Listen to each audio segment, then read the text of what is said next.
Najprej seveda spoštovane zadružnice in zadružniki, cenjeni gosti, predsednik Zadružne zveze Slovenije in državni svetnik gospod Peter Vrisk, spoštovani predsednik vlade gospod dr. Miro Cerar, spoštovani minister za kmetijstvo, gozdarstvo in prehrano gospod magister Dejan Židan, lep pozdrav tudi direktorju gospodu Janezu Erjavcu, spoštovani predsednik Kmetijsko-gozdarske zbornice Slovenije in državni svetnik gospod Cvetko Zupančič, spoštovani poslanci državnega zbora, visoki gostje in pa tudi predstavniki strank, dovolite mi torej, da vas ponovno kot vsako leto pozdravim v imenu Državnega sveta Republike Slovenije, našega drugega doma našega parlamenta.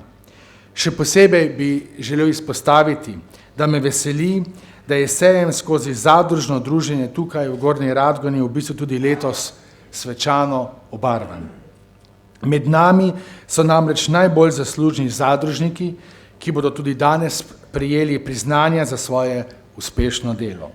Brez pripadnosti, predanosti in optimizma zvestih članov in članic obstoj zadrug ne bi bil mogoč. Za vsako organizacijo je ključen namreč aktiven posameznik.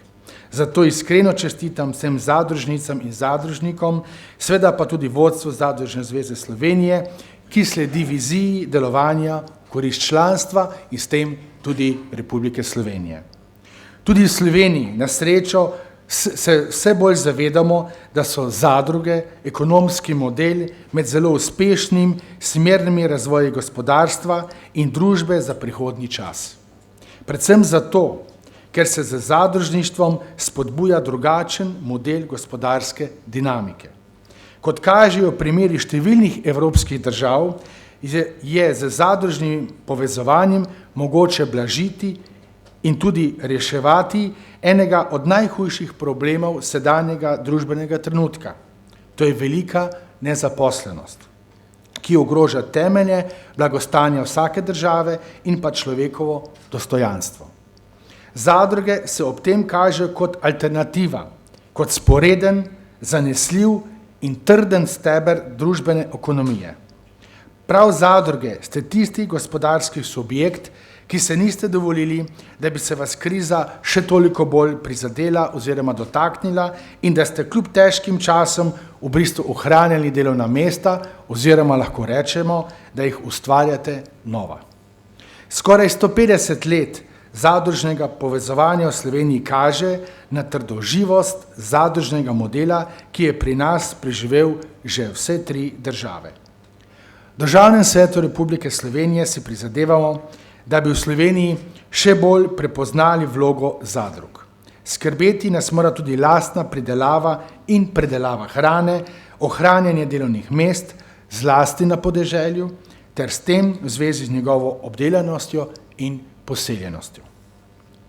Zagotavljanje hrane s trajnostnim izkoriščanjem trajnostnega razvoja domačih proizvodnih virov mora biti strateška opredelitev vsake države.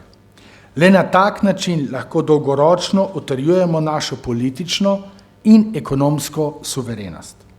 V ta namen si v Državnem svetu prizadevamo za ustrezno podporo politikov države pri samooskrbi. Na posvetu, ki smo ga somišljeniki organizirali v Državnem svetu, smo prav tako opozorili na nevarnost sklepanja trgovinskega sporazuma med Združenimi državami Amerike in Evropsko unijo, tako imenovanim TTIP-om, katerega je bil danes že nekajkrat omenjen in seveda tudi včeraj.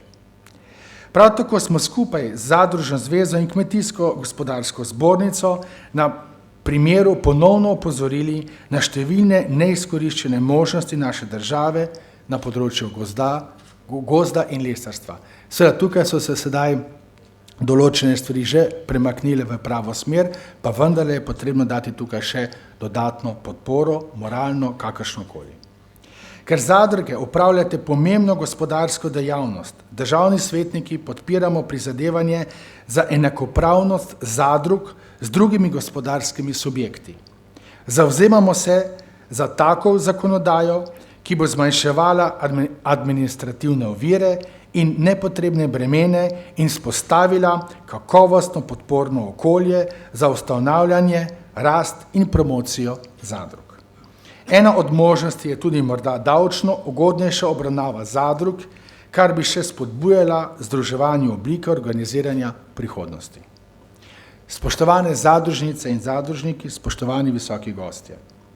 Zadruge in zadružniki boste imeli v prihodnje, poleg pristojnega ministrstva in Vlade Republike Slovenije, še bolj pomembno vlogo pri tem, da bo na prihodnjih policah, na prodajnih policah ostalo in da bo seveda še vedno moč najti slovensko blago in da bo slovenski kupec lahko posegel po slovenski hrani.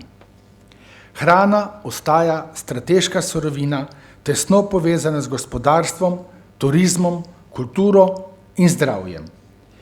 Prehrambena samozadostnost je eden od gradnikov suverenosti vsake države. Zato si je treba prizadevati za tesno sodelovanje med kmetijskim sektorjem, ministrstvom, Vlado Republike Slovenije in slovensko družbo kot celoto. Iskreno še enkrat čestitam vsem zadružnikom ter še posebej današnjim nagrajencem ter prav tako čestitam Zadružni zvezi Slovenije na čelu s predsednikom Petrom Vriskom in njenemu vodstvu za dosedanje uspešno vodenje in vseh pristojnim seveda delom, ki so ga opravili v dosedanjem času. Verjamem, da ga bodo tudi tako dobro opravili tudi v prihodnje. Hvala lepa in lep pozdrav.